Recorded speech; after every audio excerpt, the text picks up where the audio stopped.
बहुत गहरा रिश्ता है दोनों में। संवाद, सिंपल बोलचाल और बातचीत करते रहें आपस में। हमारे टाइम में तो कहीं कोई दिक्कत ही नहीं थी, खूब बातें होती थी। मगर अब ये प्रॉब्लम सुनने में और देखने में आ रही है कि 5 लोग अगर एक ड्राइंग रूम में बैठे हैं ना, तो बातचीत नहीं हो रही है आपस में। सब समझ रहे हैं क्या हो रहा है। तो मैंने इस एज तक तो अपना हर तरह के घर देख लिए हैं।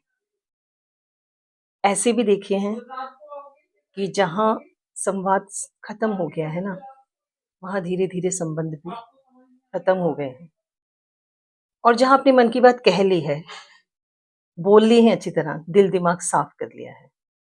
बच्चों की तरह, चाहे थोड़ा बहुत लड़ झगड़ भी लिए है ना, और फिर अच्छे से हँस बोल रहे हैं। मुझे वो बेटर लगता है। बातचीत करते रहना चाहिए।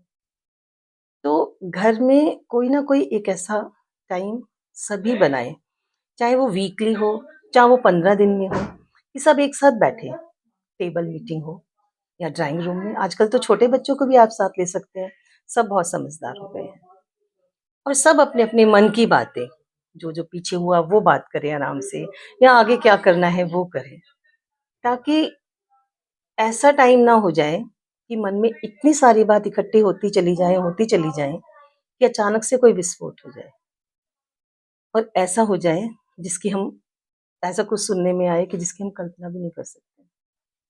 तो ज़रूर फैमिली में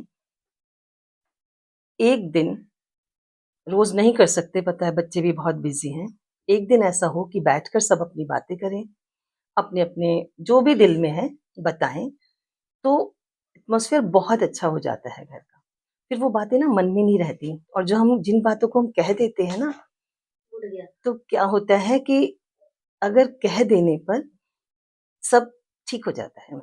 जैसे घर में रोज़ झाड़ू लग जाती है ना, सफाई हो जाती है, और अगर हमने सामने वालों को बातें कह दी, तो फिर हमें वो पीछे बातें करने की ज़रूरत नहीं होती उसके बारे में, जिससे हम क्या कहते हैं ना, चुगली या बुराई करना, वो खत्म हो जाता है। फिर जिसकी बात थी उसके सामने कह के बात खत्म। फिर हमने अपने दिमाग में तो नहीं रखी। और अगर दिमाग में चीज़ें रहेंगी, तो क्या होगा? घर का कूड़ा करते जाइए इकट्ठा-इकट्ठा। जब उसे कुरेदेंगे, निकालेंगे, बदबू ही तो होनी है। आप खुद को परेशान कर रहे हैं उन बातों को इतना सारा रखकर, खुद बीमारियाँ मोल ले रहे हैं। जिसके बारे में बात कर रहे हैं, वो शायद अब पता भी नहीं है, नहीं है, सुन रहा है या क्या। बेकार है ना ये सब चीज़ें। तो सिर्फ़ आज का मतलब मेरा इतना ही था कि बातचीत करते रहिए अपनों से और सबसे, और हँसी-खुशी रहिए।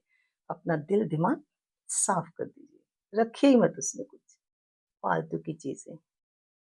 आज इतना ही।